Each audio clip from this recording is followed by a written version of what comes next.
Det vi ser på her, det er en admirallarve, der er blevet forstyrret, og så har jeg sat den ud på et blad, og i løbet af ganske få minutter, så begynder den at spinde bladet sammen.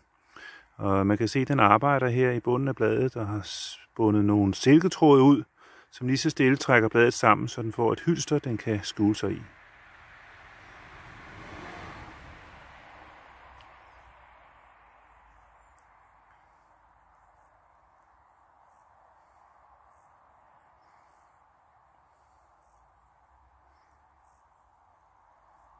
Nu kan man se, hvordan den arbejder og flytter hovedet frem og tilbage, afsætter noget silke.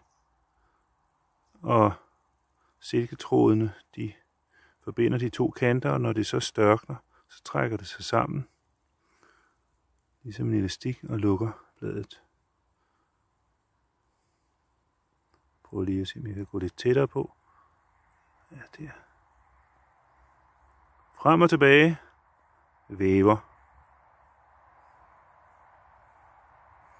Og den laver mange af de her hylstre, og til sidst så spænder den 4-5 blade ind sammen til et telt, og derinde i teltet, derfor pupper den sig, og er så 14 dage før den forvandler sig og bliver til en flot admiral. Der er rigtig mange admirallarver i år, og de er begyndt at klække i stor stil, så det mylder med admiraler på sommerfuglebuske og i haverne.